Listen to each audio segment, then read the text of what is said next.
Hey, welcome to the Tuesday Talk Movies podcast. I'm Drew. I'm Cam. And today we're talking about the 2021 film, Judas and the Black Messiah. Cam, who stars in it and who directed this film? Stars are Daniel Kaluuya, Lakeith Stanfield, Jesse Plemons, Dominique Fishback, and Dominique Thorne. And the director is Shaka King. I wonder if that's any relation to Shaka Khan. I don't know. Pretty a stacked cast though, a little bit. Yeah. A little bit with what was his name? Lakeith? Yeah, he's good. He's in a lot of stuff. They were gonna get out together, weren't they? Him and Dave. They were. Yeah. They were. Yeah. We talked about Daniel Kaluuya last week with Queen and Slim. Great movie. And that's kind of why I chose to do this movie this week, because I know we were talking about his other recent films, and I was happy to say that this, from all the stuff I've seen, probably his best performance, I'd say. Lakeith? No, Daniel Kaluuya. Okay, I know we were talking about that last time. Besides Get Out. Yeah. Okay, yeah. I'm trying to think now because now I'm overthinking. I think because he's playing a real life person, I think that makes it his better performance. Yeah, with the accent and everything. Yeah, and just, I don't know. Nope. Just didn't feel like he emoted a lot. And then Queen and Slim was different. Like, he emoted more, but I feel like Get Out in this movie is where he's like ultra emotional and like you can actually like feel what's going on around him. Yeah. But yeah, would you like to explain the plot? Yeah, so this is about a real life. This is what do you call it? Not a biopic. It's a nonfiction. Well, it is like real life, like Yeah, based on true a story. Yeah, I think that's what I was trying to say. I was saying but anyway, it's about Fred Hampton, leader of the Black Panthers, and it was, like Drew said, based on the true story. And Bill O'Neill was kind of playing a double agent. He was he got caught up trying to steal a car, and then once he got pulled into investigation, they gave him a deal. Either you can, do this 2 to 5 year, whatever, 5-10 year sentence, or you can, be a rat and see what they got going on, and then come tell us. And I did the 2 years, honestly. Yeah, because I mean, just how many times like he almost got like killed.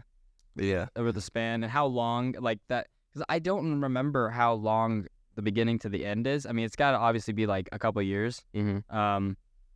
But I mean, I feel like he was in it a long time. Yeah. It was, well, I'll get back to that later, how long it was, because at the end of the movie, he said Fred Hampton was only 21 when he died. Which I thought was that, because yeah, you would have thought he's like 30 something. Yeah, he had a kid on the way. Yeah, and a whole revolution behind him, a whole group, and he did 2 years. He doesn't even. But then they showed Fred Hampton. They showed videos of him. He did not look 21. Like he looked. People back in those times, you could be 19. It was the clothing. Yeah, like 43. So, but that's what they'll say about now. They'll be like, "Oh, Drew, you look like you could pass as 40 years old now." Almost. And then my Adidas sweatshirt, and then my Reebok. Oh no, I'm in Reebok. Mm-hmm. I'm Reebok branded right now. They made a joke about you in class that you have like a Reebok contract. How much Reebok you wear? I don't even wear that much Reebok. This is my whole outfit. Who said that? Ryan. It was either Ryan or Matt. That's unrelated. But yeah. So yeah, I was surprised because when I was going into this movie, I thought it was going to be like, I don't know, what would you call the main character? Would it be the double agent, or would it be Daniel Kaluuya's character, Fred Hampton? That's a good question. Kind of. It's good. It's lit. Yeah. And it is similar, like we said before the podcast started, about The Departed, where it is kind of an even split between the like Matt Damon and Leonardo DiCaprio in that movie as it is Daniel Kaluuya and what's his name again? Lakeith Stanfield. Lakeith Stanfield. Okay. Yeah. I'd say if I had to pick one, definitely I don't know. Well, they're also like intertwined in a lot of like in the scenes. Yeah, too. there are a lot there. I'd say Lakeith just because he makes it at the end. That's true. And we start with him.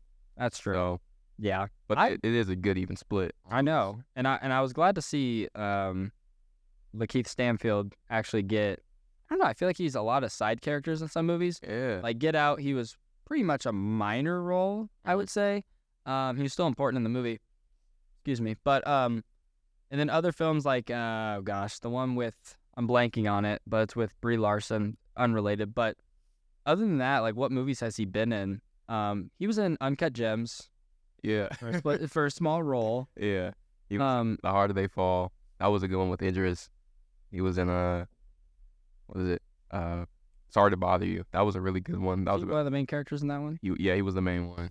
And then he was a like a more minor character at Knives Out, I believe, right?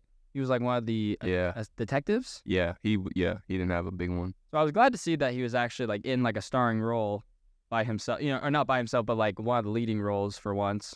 It's in The Purge. I do not the first one. I don't remember him. Oh, was he the guy? Was he like the guy that they saved? Yeah, I don't think so. What? No, he wasn't. I was about to say he might have been like. Must have been like an extra. Yeah, because he's way down wow. the list. Oh boy, yeah, he needed some work in 2013. Okay, yeah. But no, yeah, because also Jesse Plemons is in this movie. What are your thoughts on him? Sorry, I cut you off. No, you're fine. That's what I was gonna talk about. I love how, like, he's a pretty successful actor. Like, he's pretty successful, but he's not in any like big labeled stuff. You know what I mean? Like, he's not in like box office like smash movies. He's in a lot of like based on true story films, I've realized. Yeah. And did you watch El Camino? No, that was the movie, right? Yeah, with Jesse. Yeah, I didn't watch it. Yeah, that was a weird thing because obviously he's gained a few pounds since Breaking Bad. Yeah. And it was just kind of a hard adjustment because everyone in that movie looked like 10 years older. Or, well, by the time they made it, it was only 6 years. Isn't that crazy? 6 years. From the end of Breaking Bad when they last acted to El Camino, which was 2019. It was 2013. Oh. 6 years, but they look like they aged like 15 years. It was kind of rough. Man, I didn't watch it. I heard it was bad. That's what, and yeah, but to answer your question, kind of what we were talking about him, I would say he's probably one of the most like consistent working actors right now. He's in a lot of pretty well acclaimed stuff, I'd say. Yeah, he's in a Killers of the Flower Moon. He was kind of like the extra. Yeah, he's not like a big standout role. He's not a leading role guy. Yeah, he's a good side because he was good in Breaking Bad, and what was the one movie he was in? I can't. He's also in Friday Night Lights, the show. What is that?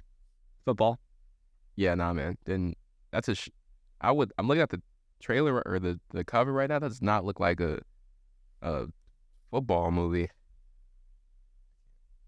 Oh, that's a terrible wallpaper. It looks garbage. Looks like it looks like crap. Not garbage, but like yeah. But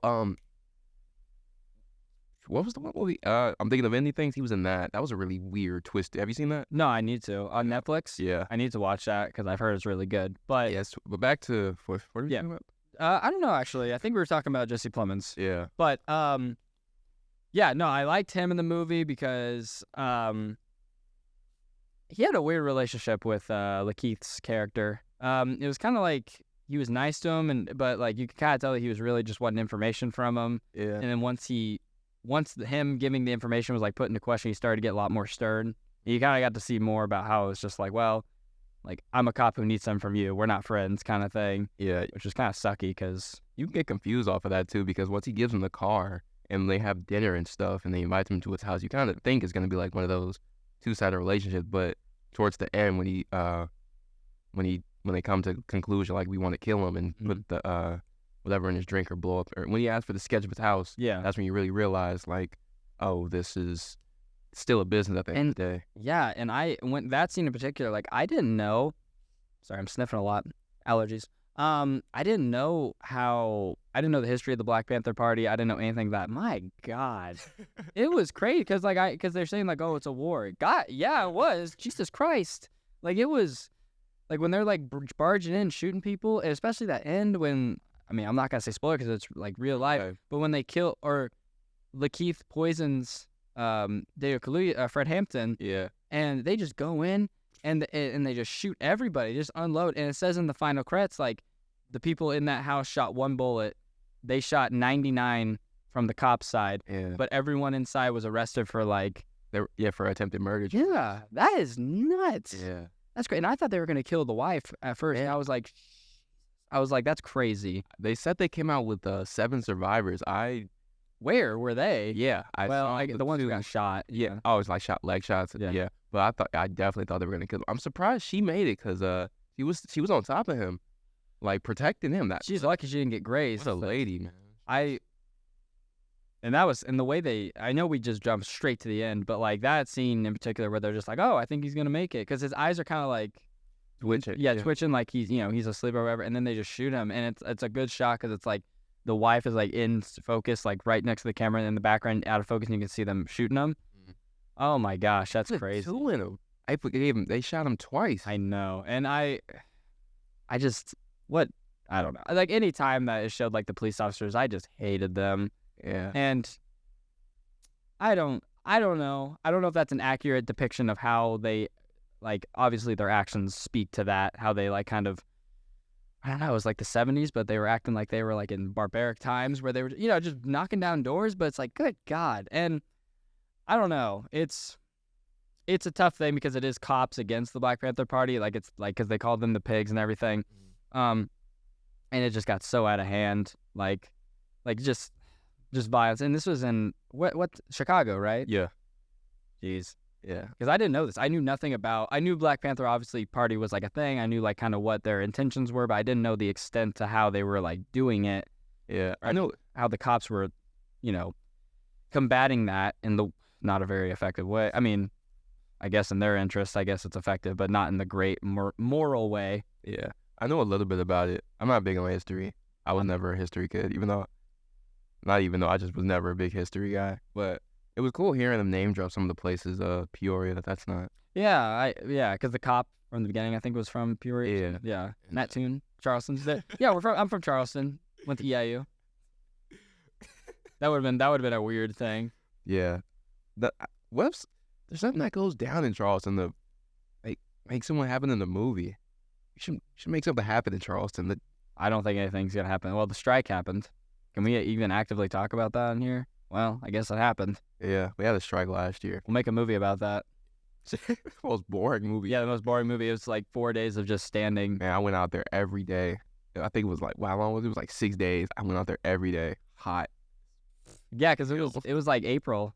Yeah. March, April. Yeah. Hot. But hold on, let me take off my hoodie. It is extremely hot in here right now because we're essentially in a boiler room. I think I mentioned that last time. It's hotter than the devil in here because we are in like the bathroom saw. Dude, it is. But to kind of go more in specifics, because now I like the movie, but something that I don't know. There's something about the movie that I found kind of, I don't want to say forgettable, but like when I finished it, it just felt kind of like okay. Like it didn't really, I don't know how to describe it. Like it was a great movie. The performances were really good. I like how the story kind of flowed, but it felt like not a lot happened, if that makes sense. I get your point. I'd agree to an extent. Yeah. Because the reason why it's memorable to me is because of the acting, but there wasn't a lot of action that was happening. Yeah. And there's only so much dialogue and so much conflict. It felt like time passed, but like it didn't feel like anything was getting. Like we see Fred Hampton when he first starts, or not when he first starts, but when he's like kind of getting to his popularity or whatever. Yeah. And then he's popular. And then he has a girlfriend now. He goes to jail. It's like things kind of go quick, but then there's so many moments where it's like, it's hard to describe. Like, it feels like a lot happens, but nothing happens in the 2 hours that we watched it. It feels like there's a lot of like, this happened, how we react to it. Talk about how we're going to rebuild this place, redo this, and this. This happens. We're grieving someone. This happens. You know what I mean? Yeah. A lot of reactions rather than the actual stuff taking place. I think it's because we're focused on Lakeith's character, Bill. That's true. And you're staying with the negative side, so there's only so much that side can do without kind of exposing themselves that there's a rat inside their camp. And I don't know. I think the most memorable thing about the movie was the ending when they raid the place and the acting. Yeah. I mean, Lakeith. I mean that he's a great actor, but boy, when he had like a gun to him and they're like hot wire, and he's like, okay. Like I was like, one, I was tense, but at the same time, like he's clearly a rat. Like he's clearly acting like someone who like has something to hide and everything. Yeah. And I got tense in that scene where they're showing up to the other organization's place. I don't know where it was. I think it was inside like a church or something, or just like a building. And the guy who he tried to rob at the beginning sees him, and he makes like a big fuss about it. And I was just like, oh, here we go. I'm surprised no one really did anything on his side. they I mean, I know they held him up, but I thought That's still something to mention. I thought Fred Hampton would have had something to say about it because he had the girl and the guy that stick him up in the car. That's true. Yeah, well, I mean, the big thing is that just he used to rob cars. I mean, that's kind of like the big thing there. Yeah. But, I don't really know if him, because he says that to them anyway. He's like, oh, I used to rob cars, anything. So him, like, making a big fuss about it, I don't really think it means, well. Yeah, because you can't really connect that to him working with the police. Yeah, you can't, unless the fact that he, like, impersonates himself as a police officer, which, like, he told them anyway. Yeah. So it's like, whatever. So, I mean, I think that's the reason it wasn't such a big deal. But I was, like, getting tense some moments where, I don't know. It was weird because, like, I think, like, Keith Stanfield, Stanfield, he does a good job at kind of playing that conflicted character because you do kind of see him beginning to, kind of get with the cause of the Black Panther Party. You know what I mean? Like, you see him kind of actually caring. Yeah. Yeah. When Jesse Plemons was in the back. What a weird shot that was, where he's just in there going with the layers. Yeah. Yeah. And all that, and like you could see like he's caring about it, and that's why when he asks him like, hey, can you lay out the thing, he's like really not willing to do it. Yeah. But he decides to because he really has no choice, or else he's gonna, he can't run away because they're gonna like look after him or look for him all over the world. So he decides to do it, and geez, I mean, his character is so like, if he came up to me and he's crying, he's like, do you want another drink? I'm like, no. Someone look after him, like someone watch him because he looks very suspicious. Yeah. All the time. But I get that years have gone by. Yeah, and it's so weird because he was sitting there with I think it was the night before he went to jail. He was having they were having a celebration. It was the night before they went to jail. Before he was planning to go to jail for the second time. And and he's standing there, and he just walks up, and I shouldn't laugh about that, but it's just the way, like, like they awkward. should, and he's like, yeah, give me another drink, and I'm like, I'd be like, no, I'll get my own drink. You clearly are like not having a good day. I'll leave you to it. But I do think that I liked how it started off like obligation, and then you kind of slowly see him getting with the cause. But I feel like that one scene at that rally is the only scene you kind of get it at, because there's really no, when he's with the Black Panther Party, there's really no separation between, like, you don't know if he's doing it to play along or he's actually passionately doing it until that moment. You know what I mean? Like, I feel like there weren't enough moments, like, while he was with them to kind of show I actually, you know what I mean? Like, there's not enough time to show like confliction between it, or it's not enough time to see him actually like supporting the cause, beginning to kind of see what they're saying. Okay. Because in my mind, I'm watching it, and granted, this is me. I don't know if this is how other people see it, but I just felt like the whole time it's like him doing it to, like play a part. Yeah. And we see moments where he's like playing the part because he walks out and he like takes his hat off and he's like, you see him kind of laugh like at him playing this part. And then at that point that like when he's in the church or whatever, and he's like doing this. And you kind of get the feeling like, oh yeah, he's starting to get with it. That's the first time where I'm like, oh, he's doing it personally. He believes in this. You know what I mean?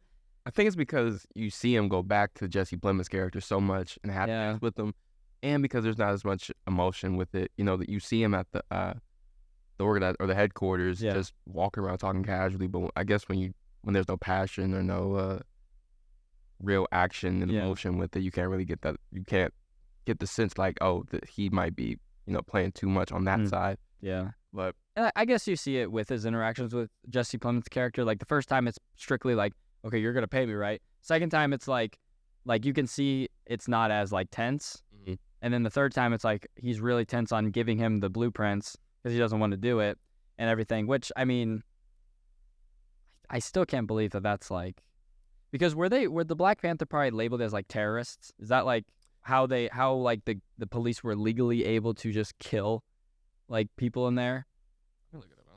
Because one, they were racist. Like, that's just also, you know what I mean? Like, some of them at least were. But I think that because they talk about how they're like a terrorist group or whatever because they're like inflicting fear, and I think that's kind of how. Because I'm sitting there watching, I'm like, how is this legal? How is this like?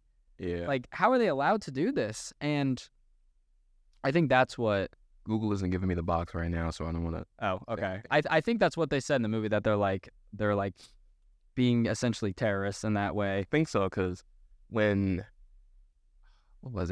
Jesse when they had that big rally and you're like, we got to kill the pigs, and the more pigs we kill, the more happier we are, and Yeah. I think that was like a kind of a foreshadow to the police. We don't get it because they never actually kill anyone. Yeah. And what's up with Lakeith just randomly like opening his trunk with C4s and it's like I like where'd you get those? Oh, I know why. It's because I literally forgot until you said that. But he had a wire on, Yeah. so I think he wanted Daniel Kaluuya to say, "Yeah, we're gonna do this and do this, do this. Yeah. Take that C4 and so then they could arrest him for that." I get that part, but where did he get them? Well, what? I think the police gave they it might. to him. Yeah. That's a lot of trust. For this Yeah. guy. He gave him like 8 bombs. Yeah. In the trunk. He popped them in broad daylight. He's like, Mhm. dude, what's your deal? And I definitely, now that I'm thinking about it, I definitely think that Jesse Plemons' character is kind of a douche by the end of it. Because he flat out says, like, yeah, this guy got tortured. Because basically what happened was there was another guy that got, what was it? The police, they framed, or this other guy was supposedly a rat. So they tortured him and mutilated him and all that stuff. But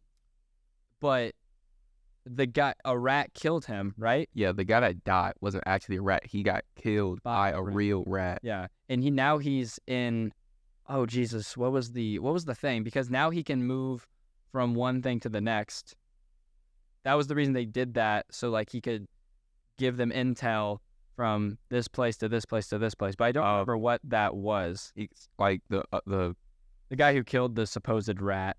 He can go to another organization, and you think maybe he like ranked up like that, or No, I'm blanking so hard on it, but like I remember that was their thing. They deliberately did that so then they could get more intel from other places. It was because he was on the lam, and so him being an undercover rat, being on the lam, he would go to these other hideouts of the Black Panther Party. So he would then send it to the police on all their hideouts and everything. Okay. Because he was on the lam and he could like give them that's why they did it. So, and that scene in the restaurant where he's like, yeah, they did this to this guy that wasn't even a rat. What do you think they're going to do when their head security guy is a rat? That's when you're like, okay, you've only wanted information out of him. You really don't care. And he gives him a gas station. And $200. Man, I feel like crap, man. Now you got to run this gas station. And he's like, there's a lot of money in gas, which I'm pretty sure there was, but like, you did all this. Probably wanted money, like just flat out money or a passport or something. $100,000 and wait, I'm not gonna ask. I was gonna say how much would you do this for? I'm not gonna ask. Oh jeez. Yeah, I don't even know if that's appropriate. Anyway, how much? What? When did this end? I wonder how much $200 was. And 1969 is when Fred Hampton died. How much was $200 worth at 19? Probably a lot. Probably a couple 1,000. I'd probably say like something thousand. Yeah. Yeah, 1680. 1680 for $200 back then. Yeah. Inflation. Holy cow. My goodness. Almost $2,000. I guess I'll ask you, what was because we've already talked about how the acting was really good. Kind of what aspect of it besides the acting kind of worked in your eyes of the film? It felt like I like the wife. I know that's still acting. I guess that kind of goes with like just the character herself. Yeah. Yeah. She was.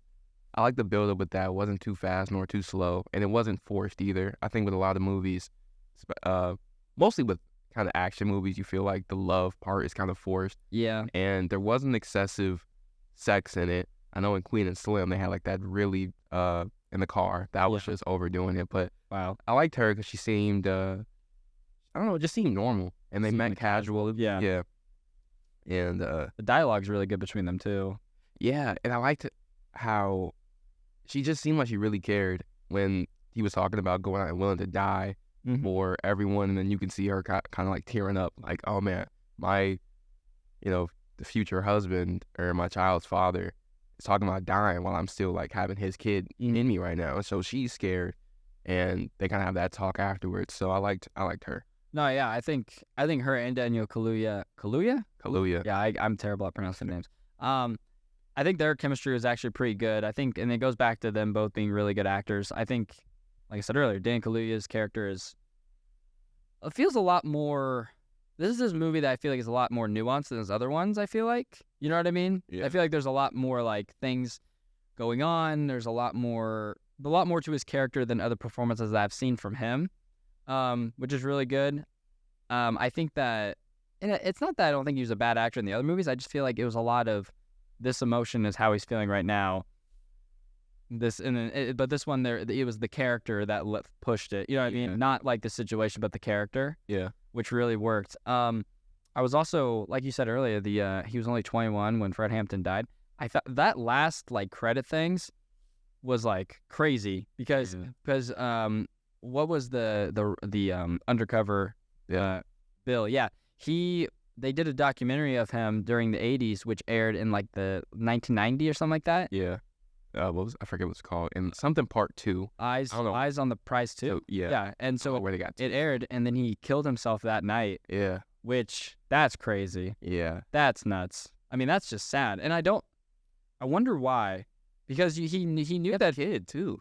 He had a kid. Yeah, he had a kid. I don't know why he would kill himself. I guess because the world, they would see him as kind of like that's true. But I feel like he would have known that was going to get televised beforehand. You know what I mean? I guess it was probably like actually seeing it being out. So now he kind of felt like, oh man, now everyone knows that. Like, which he probably had no choice in being a part of that. Man, that I couldn't imagine being. I would have just done the 2 years. 2 years? I feel like that's pretty easy back then. Nah, 2 years in jail. No, I wouldn't. Well, during those times, everyone's real tough. Yeah, then, I mean, well, yeah, that and just like if he didn't take that deal, they would have given him the worst. Like they would have put him in the worst jail. They would, you know what I mean? They would have given him the worst conditions ever. And if he was in New York, they would put him in Rikers. Rikers is the worst prison ever. Really? Yeah. Yeah, they would have definitely mistreated him. But yeah, and then it shows how the wife, and I thought that was the way that last like little like text on the credits work was really cool because it said that the wife was like the one of the lead chairman of the Black Panther, or not the Black Panther Party, but just like a separate party that pushes for started. Yeah, and it says that the son became like, I think it was like the co-chair. He was a junior. Like not the leader, but like Yeah. kind of took up his dad's mantle in that. And I thought, and it showed a picture of them like recently, like in 2021. Are they still alive? Yeah, I think because it came out in 2021, it showed a picture. I believe they're still alive. Yeah, and they were credited in the credits. Yeah. Something like, I think it was like cultural specialist or something. Oh, really? Yeah. And the lawsuit where it was like they sued them for like what? For like 47, and they got one. Man, and that went on for 12 years. That was considered the longest civil trial at that point in time, and only get $1 million after 12 years. Mm-hmm. Crazy. Yeah, it's crazy. I don't know. I hate to say this movie's forgettable because it is kind of like an important movie and it's well acted and everything about it's really good. It just feels to a certain point like the passage of time doesn't really work as smoothly as it could have been. You know, I feel like we get a lot of the same. We get a lot of Bill driving around a lot. Like we get a lot of him driving around. Am I wrong? No. We get kind of a lot. It's like they learned how to film someone driving and they were like, let's just do that 17 times. You do. I didn't even think about that. Yeah. Because he always drives so quick. Remember, because they would get in his car and like the camera would be here and he'd just go, just drive off like really quick. But yeah, I don't know. And also the people who died, like the people who like got killed or whatever, the guy who was like having a shootout at that like little plant. Oh yeah. I don't feel like we don't spend enough time with those characters. Connection with. Yeah, like I don't know. I didn't know his name. Like I don't know who that character's name was. Like I know him from an interview. That's all I know him from because he did something with Denzel. And he was in. What's that one Denzel movie? No, I'm blank. What's the one? No, it's him. He's I just watched the third one, Equalizer. He was in the second Equalizer. Was he? Yeah. That's all I know him from, though. I think that's the biggest thing with this movie, that it just doesn't feel like you don't really get to know enough characters. So when their deaths happen to be impacted, because his death is like huge for like the characters, but like I don't really feel anything for it, you know, because he's like naming the clinic after him and stuff, and I'm just like, I don't know. And I feel like the movie this is probably the first time I've ever said this. I feel like the movie would have benefited from being longer, if that makes sense. Yeah, because it's only 2 hours. I'm expecting it to be long. It just moves so quick. It's barely 2 hours, 2 hours and 6. Yeah, it kind of moves so quick for its benefit, if that makes sense. Because I don't think we connect with enough people. I don't think the cause of what was going on I don't think we really got too deep into it, if that makes sense. Yeah. I felt like we were always catching them as an outsider. Yeah. And for example, not for example, but just like it felt like when they are talking about stuff, it feels like we miss out on their connections. You know what I mean? Yeah. Like, it's the best way I could explain is like if you're a friend of a friend and you're not invited to like the hangouts, And they tell you. but you're invited to like the big parties and stuff. Like he's going to jail. Oh, all right, yeah, you're invited, and you go in. That's how it feels. Like you feel like a friend, but you're not really like a close friend. That's a weird. That's a weird way to word it. But I kind of agree because I feel like during that time, like I can barely tell you what happens when Fred goes to jail. Yeah, Like in that whole part, I feel like that could have been the time to gain connection with other characters. And I know I think that's one of the point. He doesn't even have a name on here. The guy that his name's Ashton Sanders though. When he died, I think that could have been a time to like get to know him. And you get a time with his mom, which it's not unnecessary. And I guess that scene was only added to show how more. important he was, or like I'd say it's more so like to show Fred Hampton's character because he took care of his mom after, and he's named the clinic after him. But like you said, you don't get enough time with the character for it to even mean anything. Right. It felt like an afterthought. Yeah.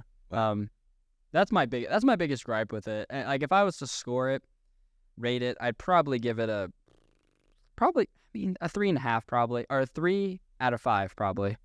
3 out of 5. I'd go with I'll go 3.5. 3.5. 3.5 out of 5. Would you agree that making it longer would have maybe serviced it a little better for the characters? Yeah, I think it also like that because you can't, like you said, you can't remember it maybe because it's so recent. Maybe it's only been out barely, not even 3 years yet. Oh yeah, I don't know why I keep doing, but yeah, actually been 3 years. It's 3 years on the 12th. Oh wow! So just missed the anniversary. Happy birthday! Yeah, happy birthday, Judas and the Black Messiah. But yeah, I hate to like act like it's kind of like not like it's an interesting movie at all. It's a good movie. It's just to me, like I don't really feel very emotionally impacted by it. Like obviously the ending was sad and like all the subject matter of it was pretty important. I think just the characters themselves I didn't really get attached to that much. Yeah. And I think that's in movies, that's kind of my big thing. Like if I don't care for the characters, I don't take away anything from it, essentially. But yeah, that's all I got. I know what an enthusiastic way we're gonna end this one. It's just good. Go watch it. Just shrugging our shoulders. We're just kind of like, I mean, yeah, that's another movie. Yeah, that's another movie. I mean, we'll see you next week. But no, yeah, we will. In fact, see, I am adjusting this freaking mic, and it is a pain in my butt. I'm just gonna hold it down. So yes, there we go. And so yes, we will see you next week. Cam, you'll pick a movie. Yeah. We'll probably try not to do a movie with Daniel Kaluuya because we seem like we're standing him pretty hard. Yeah. Oh wait, this is our last. Is it? Yeah, I think next. Oh, am I? We got another week, I think. What am I talking about?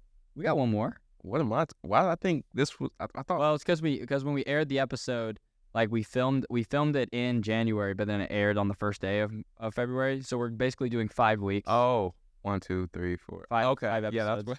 But yeah, we'll continue. Yeah, sorry. I thought it'll be our last one, right? Next week will be our last one. It'll be our last one for Black History Month, so we'll come up with something else. I was gonna do Malcolm X, but like 3 hours. That's 3.5 hours, and I don't have enough time to sit down and watch it. It's a great movie, I've heard, but maybe The Color Purple just came. That's the remake though. Oh yeah, I don't know if I want to talk about. I don't know. We'll see. We'll see. We'll see you. We'll see you next week. Thanks for joining us. This has been the Two Talk Movies podcast. I'm Drew. I'm Cam. We'll see you next week. Have a great day. See ya.